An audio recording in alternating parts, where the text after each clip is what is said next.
coming out, everybody. As you can see, check out my panel and hashtag Granblue Fantasy. We are here to show you Malfaces. No. We're here to explain Granblue and Cygames. That's the same thing. I said the same thing just now. So anyway, quick little self-introduction. I'm Dom, aka Vibrant Sheep. I'm the translator for Granblue_EN on Twitter. How many of you actually follow that account already on Twitter? Nice, very nice. Very nice, thank you very much. How many people actually don't know what Granblue Fantasy is and are here for an actual introduction? 1, 2, 3, 4. Oh, okay. So good. The slides will actually mean something. Yeah, to be honest, when we first announced this panel and we were making it, we were trying to figure out, okay, who is actually going to come to this panel with, like, as in they didn't know anything about Granblue and wanted to find out our versus. You already played the game and you just want to find out a little more versus. I am mashing Nightmare 100 right now as we speak. I am just here for background noise.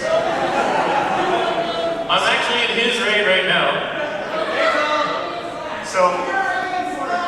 So with that said, this panel will be sort of a high-level introduction to Granblue, both the game, the spin-offs, the art, and also a quick introduction to Cygames. So you're going to basically know a little bit about everything that Granblue is involved in. However, we are going to try to save a portion at the end for a Q&A. Although, contrary to popular opinion, we are not an official English resource for Granblue. We are an unofficial account. We're just a bunch of fanatical players, and we can basically talk endlessly about it. So, if you have questions, save it towards the end. So the account exists specifically because I used to translate all of this stuff for my crew, and as all of the news came out, I would translate it for his crew also. And after the 3rd anniversary, which was back in 2017, Henry sat me down and said, hey, why don't we actually tell more than 60 people at a time all of this stuff? So we made a Twitter account, and apparently people noticed because we exist with the knowledge and benevolent tolerance of Cygames. Actually, we are told that Kimura Yuito, the producer, looks at our stuff and goes, well, they exist. Carry on. He's like, oh, that's surprisingly nice of you, thank you. We primarily, because the game, and we'll touch on this later, that the game does not have an official English presence in the US as of right now. A lot of their game updates and news updates are only in Japanese. So primarily we translate those updates as they come in. And over the years that we've been in this account, we've expanded to include coverage just from other prominent players of Granblue, the voice actors and the staff that play, cover the events, merchandising, basically all things Granblue we pretty much will touch upon, including this year with the appearance of the spin-off games, Versus and Granblue. Alright, let's keep going. Alright, so who are Cygames? Cygames is short for Cyber Agent Games.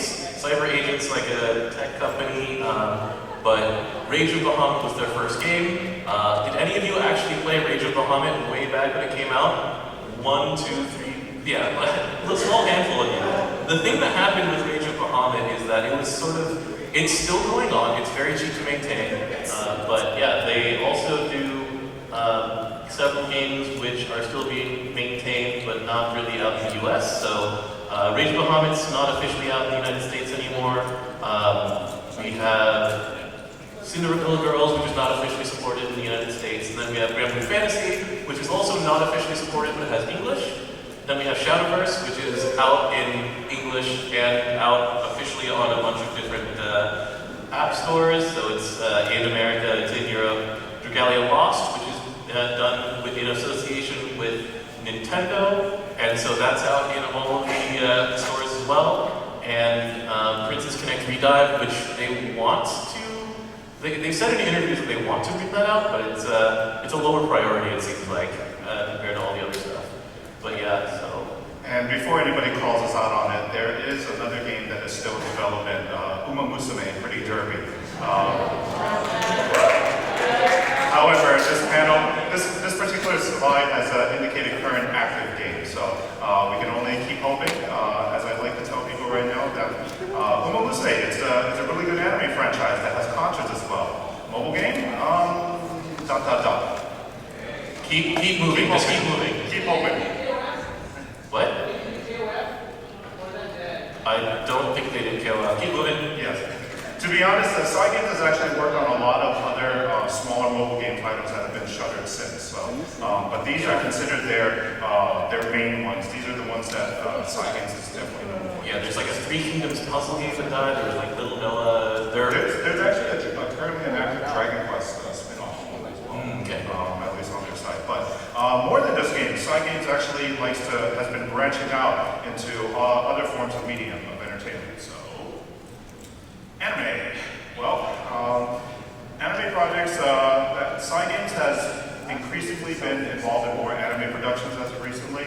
Most of them obviously are centered around their games to cater to their fan base. Rage of Bahamut, Genesis, and Virgin Soul. How many of you have actually seen Rage of Bahamut, the anime series? Monaria Friends also count. Mysteria Friends is in fact set in the Rage of Bahamut universe. Right. They use the same alphabet and everything. And of course, the Granblue anime series, the first season that was developed. 2017, yeah. Developed by A1 Pictures, and coming in this October, the second season, which we don't have any details on it yet, but except that it is happening. And then more recently, the breakaway hit for the season, Zombieland Saga. Which they didn't expect to be a hit. It was actually announced at the Cygames booth at Anime Expo last year, and we were all like, so they're doing horror. Huh, okay. And then no one thought about it until it actually came out, and then suddenly it was a huge hit. So, good on them.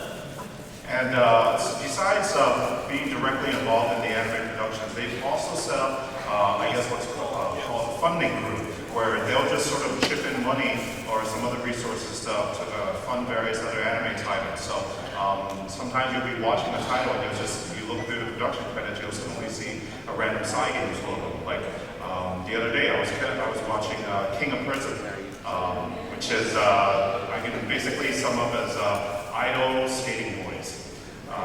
Not exactly the type of show that you'd expect Cygames to be involved with, but lo and behold, I looked at their production credits and they were listed in the production. So they like to have their fingers in a lot of different pots. Continuing on. Yeah, they actually have more divisions than just Cygames. Like the anime division is still under Cygames, but they also have things like Cyber Designation, which is like their art thing. There's Cymusic. I think it's called Cymusic. So they're basically just this gigantic octopus with tentacles everywhere. So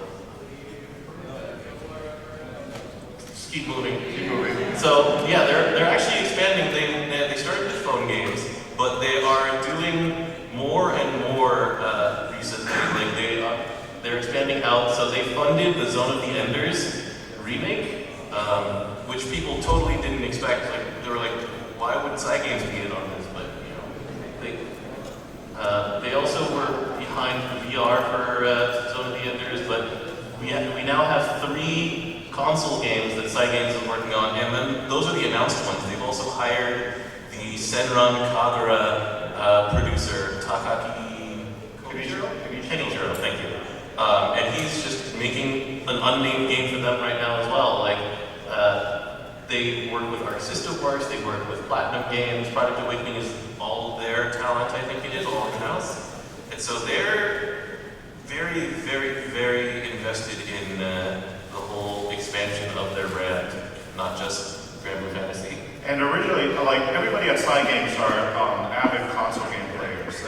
They're a big fan of console games, and they would have liked to start developing for them earlier. But the fact is that when they were founded, they were still a tiny company, and they just couldn't allocate the resources needed for console games. So they decided to just start with mobile games because, just lower costs. And they've stuck with it since then. But now they have enough resources to actually do proper console games. So that's where we are with them right now. But again, go in with a theme of many fingers in many pots. Some of their other ventures. Yeah, so we have, so there's Cycomi, their comics brand, which recently got trimmed down a little bit, but they do have their own comics label. They have an esports team, Cygames Beast. They also sponsor the I'm gonna massacre the name, so it's just an Italian football team. Please pardon. Well, I know it's Juventus. I don't know the name. It's like in Serie Premier A or something like that. I don't know the actual full name of the league. I know it's called Juventus, but they also, not on this list, but they sponsor an MMA fighter, Nasakawa Tenshin, who recently got his ass kicked by Floyd Mayweather. You may have heard about that one. And then there's also, well, that's Cygames Beast there. That's Daigo, Fudo, Kiera Balrog, and I forget who the fourth one is sometimes. Gamerbee. It's Gamerbee, that's right, the Taiwanese one. And then, yeah, so that's Cygames Beast, and then, like, the Cyber Agent company also sponsors DDT Wrestling. So DDT Wrestling, actually has gone to Cyber Agent's offices twice and wrestled in the office with their street wrestling brand. It's actually pretty hilarious, and I recommend that you would watch those sometime. But yeah, they have their fingers in a whole lot. And sometimes if it's not even production, they'll just they do a lot of sponsorships. Last year and this year, they've been announced as one of the main sponsors for Evo. And Evo Japan.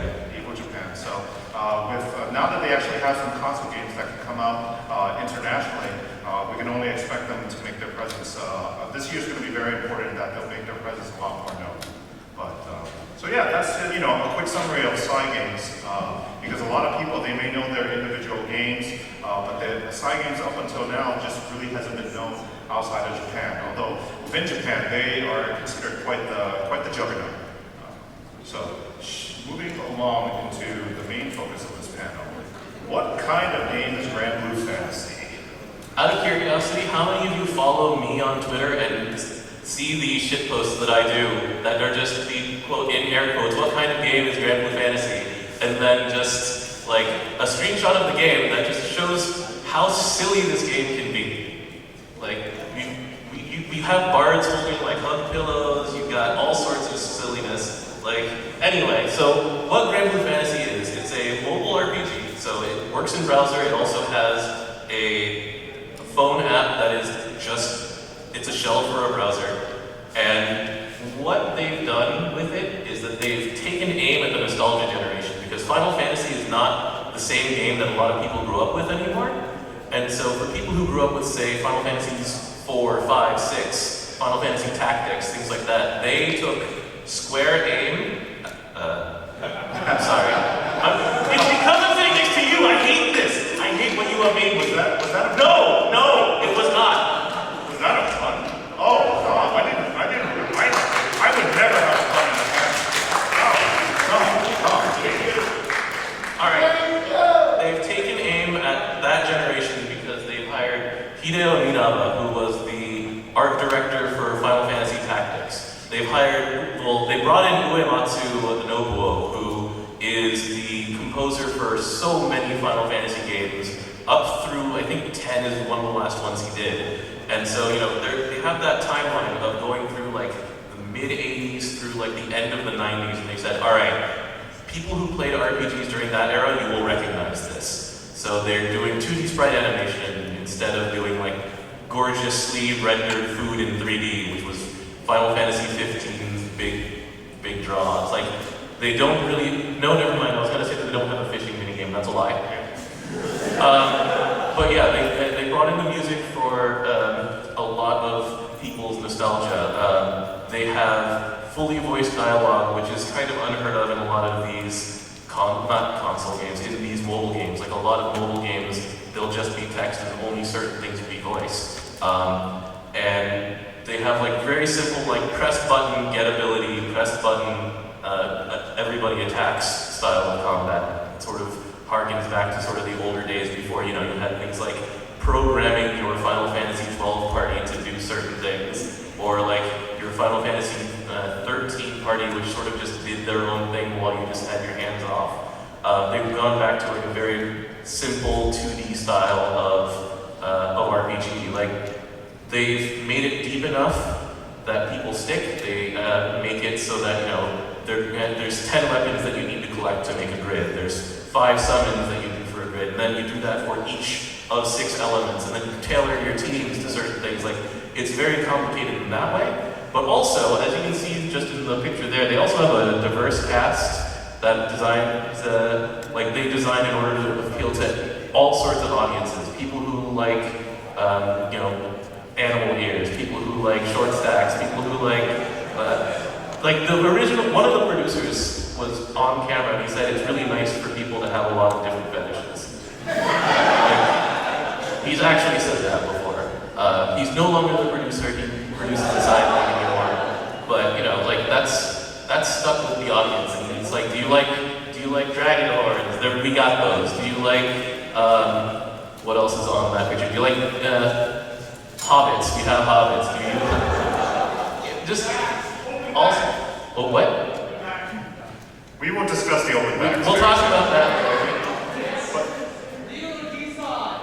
So the thing is that in 2016 they released an English version for this game also, and in spite of it having an English version, it's not actually officially out in the American or European stores. It's just either you go to the website and then you select the English option, or you just go to like the Japanese store once, download the thing, and then go back to what you were doing before, set the game to English, and just keep going. Actually, just to show of hands real quick, who plays using the web browser? Okay.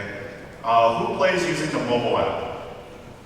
Okay, actually, you're allowed to be. You're allowed to raise your hand for both.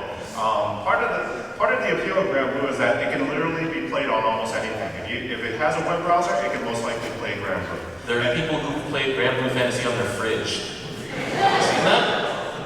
And to be honest, the thing that still gets me about Granblue these days is just how advanced things can look from a graphics and gameplay perspective by being still just a simple web browser game. I know a lot of people have mentioned, you know, why doesn't Granblue have like a native app, you know, like certain other mobile games? And to be honest, that would just present a whole set of other problems, because if you were to have a native app that you download from the App Store that isn't a web browser based, that would be a lot of data to download. Just imagine, like, if you're playing Granblue right now, all the voice dialogue that you've been hearing, imagine having to download all of that in chunks, in huge chunks, whenever the game updates. We've talked to the localization team before. They basically say every month they translate a full novel of content for the game. And so, you know, that just think about it that way, and just think about like how big the original Fate Stay Night was, and how much of that was voice files, right? It's just like you just have an entire novel every month that you download on the fly rather than download every time there's an update, because they said if they had a native app, it would be the largest app on the store, just from voice files and from sound files. And also another thing that changes your perception is the ping or the latency, because, you know, Granblue is a Japanese game and their servers are based in Japan. So for us as international players, our response time to everything is a little bit slower. And a lot slower. I can't stress how much of a difference it makes. Like when we've been in Japan and we play Granblue, it almost feels like a native app. When you take into account how fast everything responds. I mean, I've contemplated just going to Japan and holding up in a cafe just to play Granblue or United Fight. On Christmas Day, I spent 12 hours in Honda Airport, and I was like, yes! Yes! I can play Granblue with super low ping! But I played super low ping, and I'm like, yes! And I didn't mind that I was in like an airport for 12 hours on Christmas Day, because I came back and it was still Christmas Day. That Christmas was like 45 hours long. It was nice. So we've given a sort of a general overview about Granblue, that we hope has at least been helpful to those of you who are coming just to find out what it is and never experienced it before. Now we're going to sort of dive into a little bit deeper into each of the aspects. So, main story. Well, there is a main story in Granblue. It's okay if you actually haven't played it, or at least hit the minimums just to hit the required quests or other events and raids. But the story is it's pretty massive. There are 3 arcs as of this year. It starts out as a very traditional RPG type story. They've described it, the theme as in girl meets boy? Well, here's the way that I explain Granblue Fantasy to everybody. Imagine One Piece, but it's up. Yes. That's it. It's One Piece. It's One Piece in the sky. Yes. But yes, you start out having a letter, receiving a letter from your dad, who you have not seen in a very long time. So you set out on a quest to find him. This results in exploring different islands in the sky. Each island has its own characteristics, has its own people and towns and culture. The main lore behind the game revolves around a great war happening many years ago between some beings called the Astrals, who were basically almost godlike beings. And they created weapons called primals. Primals can be basically beasts or gods. They're mostly gods. They're mostly gods. They're themed out. They're certain almost anything you could name. There's a primal after it. So there could be a primal of time, a primal of memories, with their powers changing accordingly. After the Great War, the Astros ended up being defeated, and a lot of the primals were retired. They're slumber and hibernation. Some of them have merged with some of the islands, so they become essentially the gods of the islands. And the main plot of Granblue, with all of this setting, is that you meet a girl, Varia, who's escaping from the evil empire. Earthstate, yeah. Yeah, Earthstate. And you run into her as she's escaping from the empire, and they kill you. Yeah, I mean, it's not a spoiler, but it literally happens within the first few minutes that they end up killing you, the main protagonist, with a dragon. You can see a better version of it in the anime because the anime is frankly better written than the first about 20 chapters of the game are, because the first 20 chapters of the game are subject to like very old RPG syndrome, because they will literally in mid-sentence say, "Oh, sorry, we got to fight monsters now." Because they wanted to replicate the old experience of fighting random monsters. It's like, no one wants this anymore. Right. Actually, up until I would say towards the end of the first arc, Granblue, it's a very typical RPG story. But we do notice a significant improvement in the writing quality as we get to the end of Granblue. And with Dawning Sky, that's where I consider Granblue really taking off. Yep. The story is a lot more focused. It deals with less number of characters.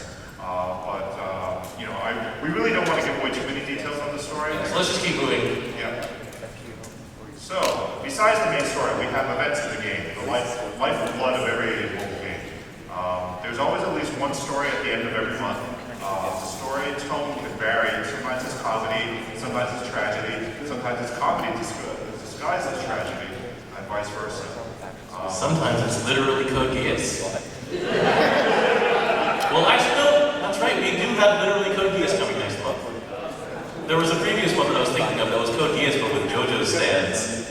That was Romeo and Juliet. So anyway, moving on. Events will usually get run once or twice a year, and then they get later added into side stories.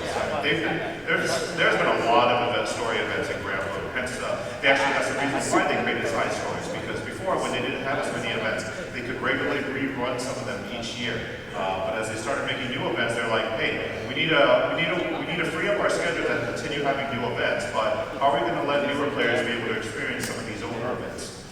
When an event gets added into side stories, as a player, you're able to play those events at any time that you want, complete with the rewards or items that was related to those events.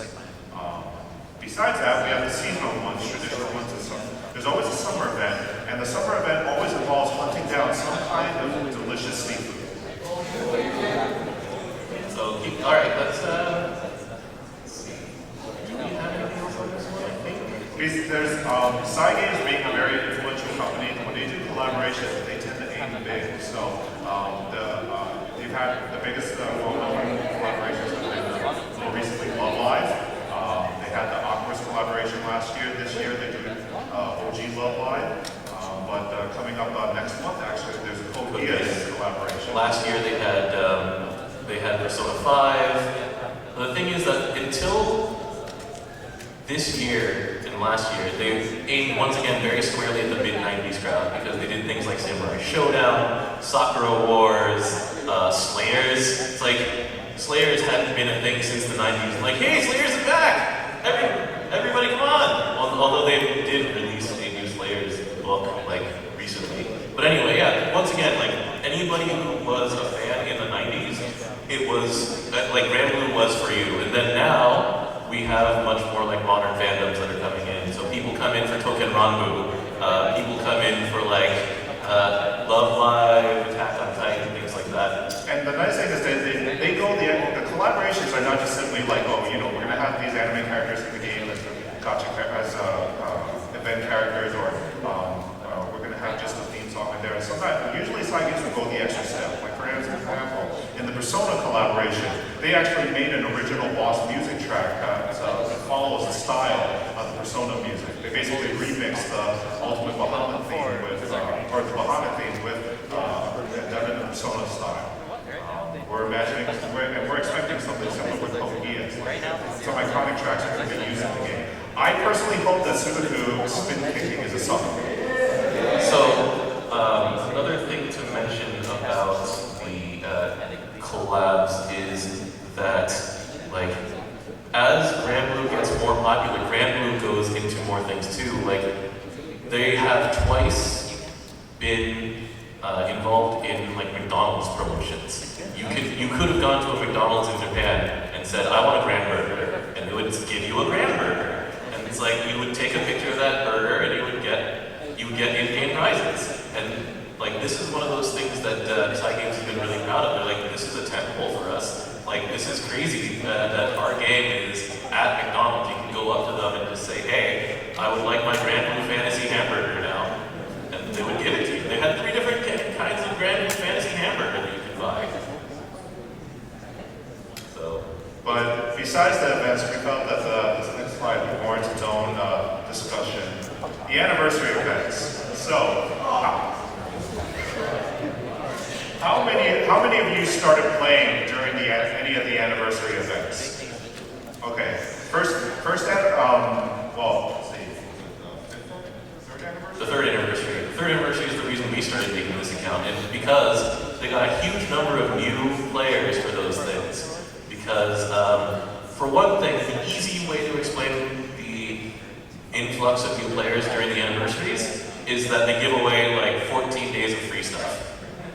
But the other reason is because the What Makes the Sky Blue trilogy, it started out as not a trilogy, there was going to be a one-off event, and it was, so we've read interviews about this and translated those interviews. What happened is the producer, Kimura, went up to the director and just casually said, hey, are you doing an anniversary event? It's like, no, we don't usually do that. You should do that. And he was like, oh God, we have 3 months on a normal, like, 6-month development cycle. So they gathered up all of the writers and essentially had like a writer's boot camp and went, oh God, none of this works. And so the director went home and like essentially spent 2 days in a fever dream, and then that's how we got What Makes the Sky Blue. And it was the most popular event they had ever done. And he's just like, we need to do more. We need to do more.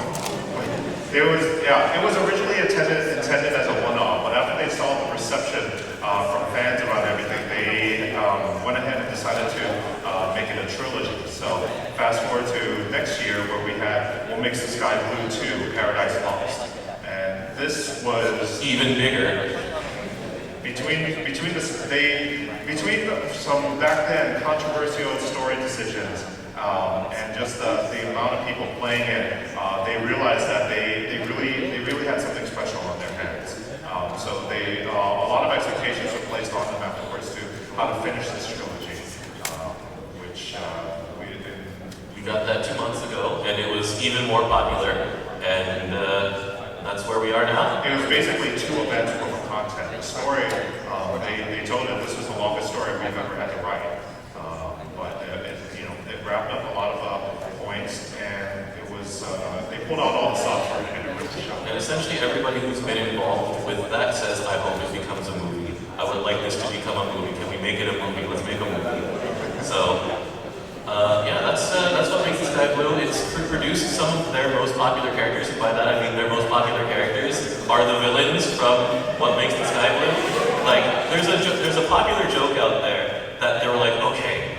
name's Sandalphon. He's like an angel, but he's really a bitchy teenager. And he's like, in the throes of his tantrum, he just wants to tear down everything. And it's like, haha, he throws you off of a cliff at the end. And then they made us wait like 10 days.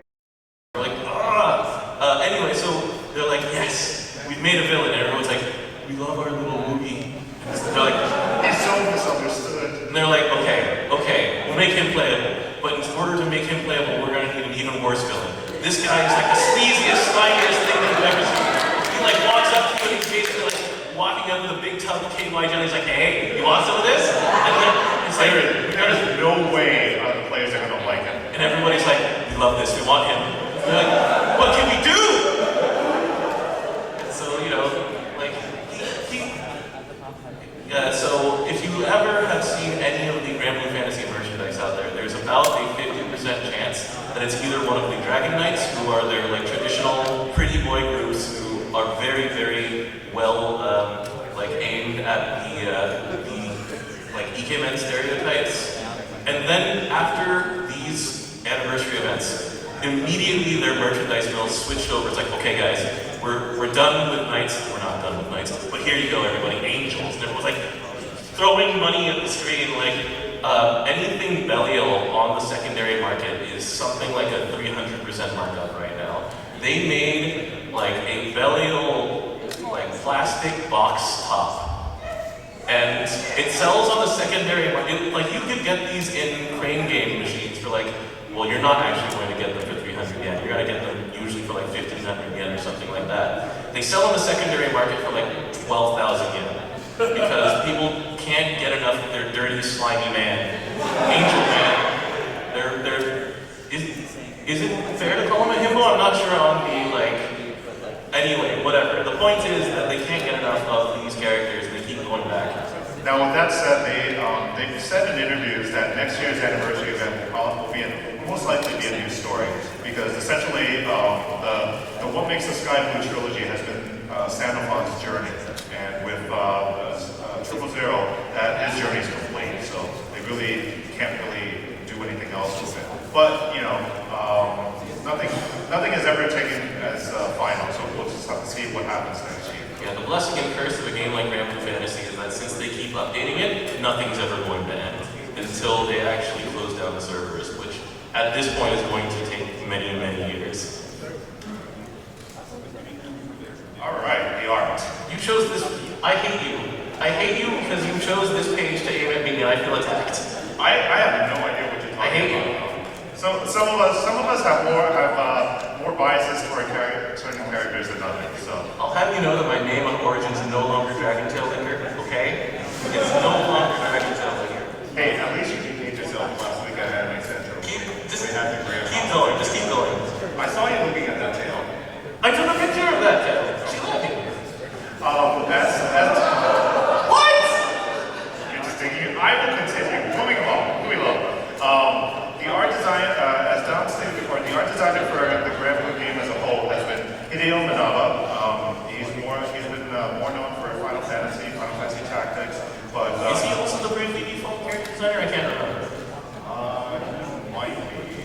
Anyway, keep going. But one thing about Granblue is they keep a consistent art team and art design and theme for all of the gacha characters. I know in some other mobile games they usually take a contributing artist to help out with characters or other cards, but in Granblue everything fits one theme, which is nice. One style, yeah. One style, but even within that style, they'll usually go experiment with a couple of things. So I joked about there's a recent Granblue episode, TV episode, where one of the voice actors had talked about, hey, maybe we should have a flight attendant skin for this character. And you know, flight attendant skin, that seems out of place in Granblue. And yet, when I looked at the characters, we actually have, there's 3 sisters that their outfits are basically flight attendant outfits. The Lemon Sisters, if any of you are familiar. So really, they get, even though there's one theme, they get to experiment with a lot of different designs and outfits. There's a new class coming out sometime in the next week that is literally Rambo. Like, it's the main character with no shirt on and a belt-fed machine gun and a knife in his mouth. It's like, okay, sure. And besides that,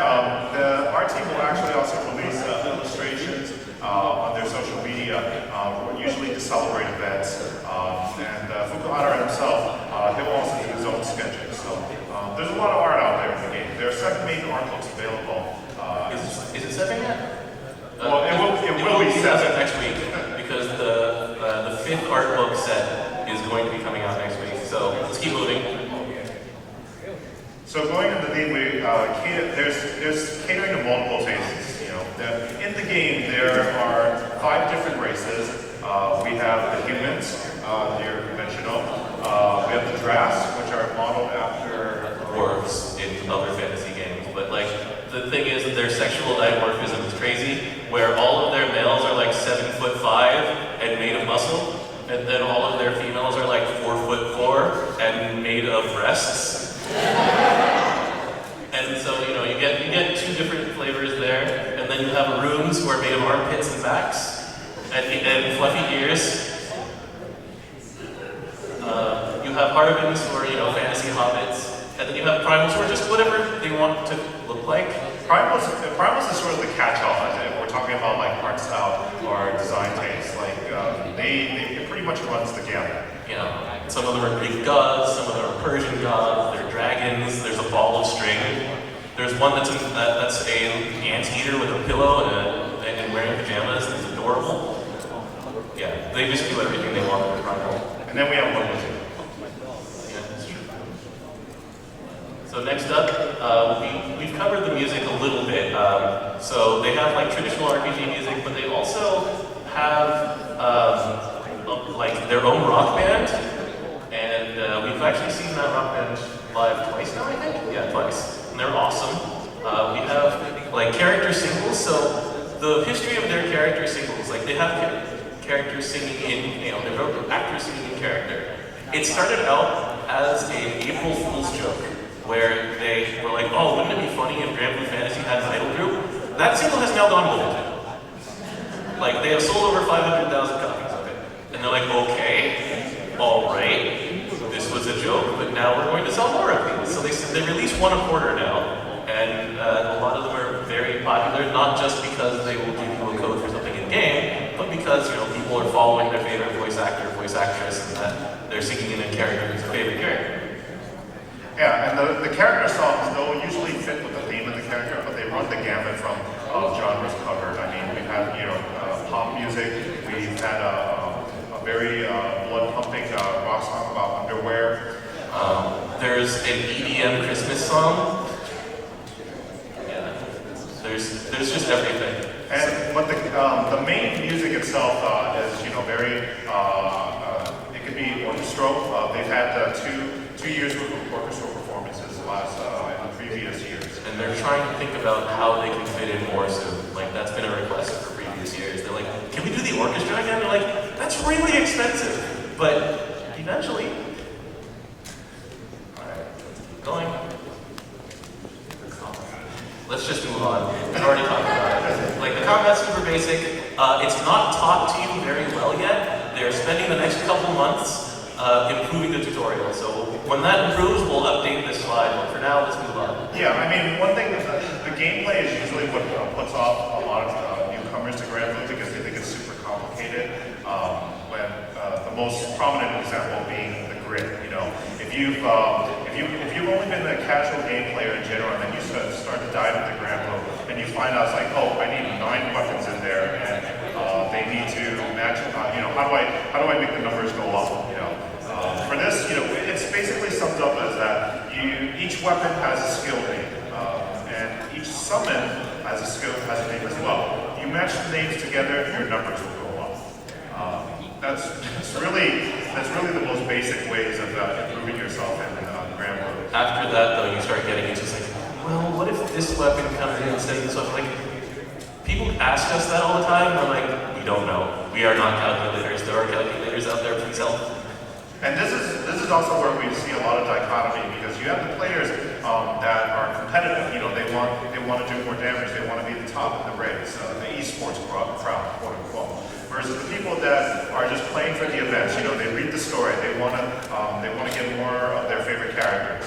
And sometimes they get feel intimidated because they're like, oh, I'm not, I don't. It's too competitive. competitive for me. I don't feel like I want to keep up. But the fact is, you really don't need to keep up. There is a certain level of progression in the game where you can comfortably clear all of the major story events or limited time events, and you really don't need to go past that. Yeah, like the main character of the game, Toyama Nao's who voiced Lyria, she's jokingly known as the Eternal Newbie because she's not very high ranked. She's been playing for 5.5 years now, but she's not like a very dedicated player. She just enjoys the game. She enjoys the stories.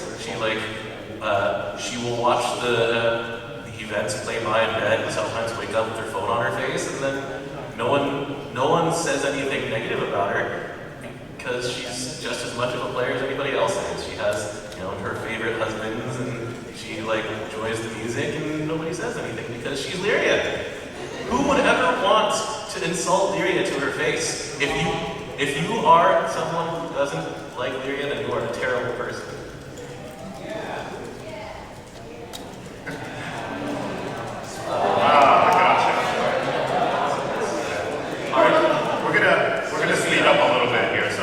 Gacha, it's there. You probably, it's the stuff of legends. People voting, posting screenshots of their draws, and it has an increased rate of gacha. The biggest thing being that there are 2 events every month: Premium Gala and Flash Gala, where the gacha rates go up. It's quite easy to get SSRs in Korea. Almost easy enough to the point where it's almost an issue where we have too many SSRs. And they've been trying to find more reasons for us to use more of them. And they do that. It's okay. Alright. So, that's all about the browser game, the RPG, which people have spent years playing and refined to an art. So the thing is, Granblue Fantasy is Cygames' flagship now. It wasn't their first game, but it is by far their most popular. And so now we've got 2 more games coming out under the Granblue Fantasy franchise that are more like quote-unquote traditional console games. So we've got a fighting game that's coming out this year, Granblue Fantasy Versus. How many of you actually signed up for the beta for Granblue Fantasy Versus? Nice. That's a pretty good number. Nice. The invites go out for that in, what's today? It's 27th. What's today? Today's the 24th, so in 3 days. We'll find out. And for those of you who haven't seen the latest trailer for Granblue Versus, here we go. I don't know if we're going to get audio on this. If not, we'll just sort of narrate. Yeah. We don't have audio, it's unfortunate. So the thing is, the latest trailer was to introduce a new archetype of character. So they've had they started out and people were making fun of this a bit by showing 3 sword characters that all kind of look like they play the same a little bit. We have our vanilla main character here. We have a knight, and then we have another knight but really short. And then you also have someone with a whip, that is a ghost, and then you had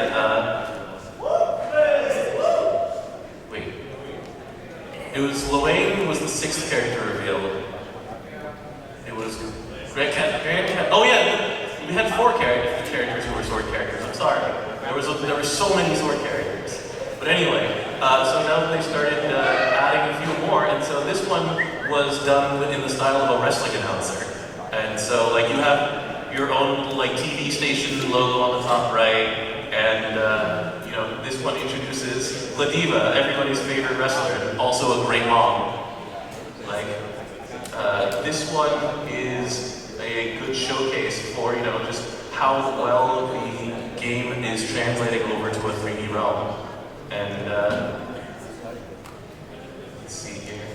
Unfortunately, like I said, we can't show you any of the sound, and the sound is a huge part of this. But it's this shows you a lot of the care that goes into animation in this game. This game is frankly gorgeous, and I can't wait to try it out next week. Please give me a code, Cygames. The last thing that we were going to cover is Granblue Fantasy Fest, which is an annual event, which there's a main Granblue Fantasy Fest in December, and then those things have become so popular and so crowded that they do them 3 more times a year. They do the same thing again 3 times, once in Hokkaido. Actually, no, it's 4 times this year, isn't it? Yeah. It's 4 times. They franchised out Granblue Fantasy Fest to be all across Japan and in summer. Yeah, and the main one is typically held in December at Maserati Messe. It it started out as 2 days. This year it's expanded into 3 days. It's 3 days long.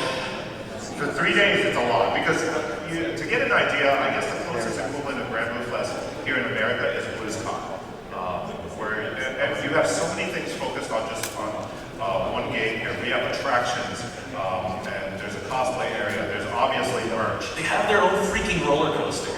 Yes, we're just gonna while we talk, we're actually gonna play the digest movie that they released for Granblue Fest last year. They have a roller coaster. They do freaking like Hatsune Miku style 3D concerts with featuring those character songs. They started doing like character interactions where the characters projected onto the stage, and like it's super elaborate. And the problem is that during Granblue Fantasy Fest, I personally worked like 18-hour days covering all of that stuff, and now they're adding it to 3 days. So please pray for us. Yes, we will somehow persevere. We may be incoherent afterwards, but Yeah, they have like carnival games, they have freaking like talk shows, they have news shows, they have is it a 3 hours? Yeah, it's a 3-hour stream. They have a casino there because this is Asia and everybody gambles in Asia. But yeah, it's... The key thing on this was actually, one of the more popular attractions was the Dragon Knight's VR exhibit. So it's basically, you would go into a room and they would give you a VR unit to wear. And once you put it on, you would actually receive a personalized letter from one of the Dragon Knights. They would interact with you. And the cool thing was that you would walk into the room, sit down, and there would be a table in front of you, you put on the VR headset, and you go through a story sequence where the Dragon Knight talks to you, a little bit back and forth. And it ends with him giving you a letter in the game. And when you take the VR helmet off, the letter is right there for you to keep. It's an actual physical letter. So they're pretty extra. Alright. So I think that is... Oh god, we're going to talk about memes. we have to. Stand up and receive applause. Gotcha, meme. Thank you. Our savior. So the thing is, Granblue has a lot of players. I think we're at 27 million. We're at 27 million accounts. It's something like 1 million active players, but still, it's a lot. So when things happen in the game or Granblue in general that are noteworthy, it tends to make waves in Japan. So it's one of the top 10 tweeted about games in the world, and they do that by leaning into their memes very hard.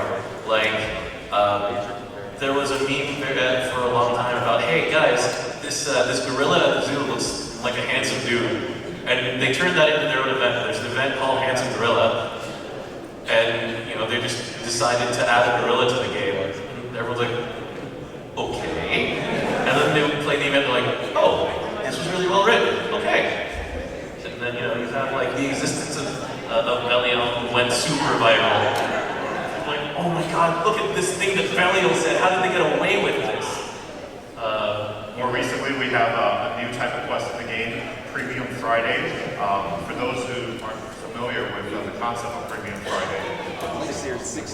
Premium Friday is basically saying, hey, everybody take 2 hours off of work once a week. Not once a week, once a month. Go and consume. Please go and buy things. That's it. That's what Freedom Friday was. It's not enforced. It was just encouraged for companies to do it. Companies like, why would we do this? And so Granblue Fantasy makes fun of it. They have a quest that comes out once every month, and you fight against an evil mecha fried shrimp. And you go and collect your fried shrimp every month, and that's it. Why a fried shrimp? Because in Japanese they refer to it as ebi fry. So it's every Friday. And the person controlling that, her name is literally Friday. The memes are super, super dang. Speaking of which, the meme that we perpetuate is the Mao face, because Mao voices one of the most popular characters in Granblue Fantasy, and she also has a cartoon character's face. Her wild takes are keep giving me life and water my crops. I don't know if you've noticed, but every slide we've had a Mao face in the corner there. But yeah, there's a looping one of her trying to answer a trivia question at the bottom of this here. We're gonna make this available online. You can see all of our Mao faces. I have a folder that is literally full of at least 100 Mao faces. It's great. What? Yeah, I have Mel throwing the cool boards there. Alright, so that is Granblue Fantasy. We have 2 minutes left for questions. So if anybody has questions for us about Granblue Fantasy or about us, please raise your hand. We'll try and answer them as quickly as possible. So you raise your hand first.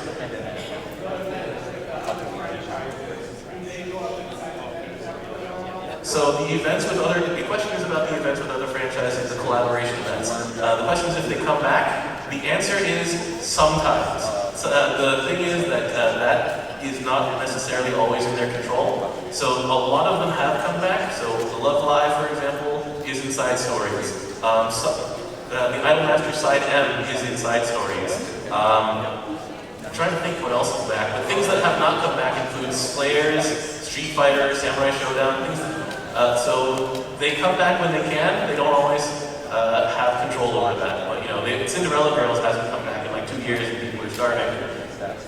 We're going to go ahead and wrap up for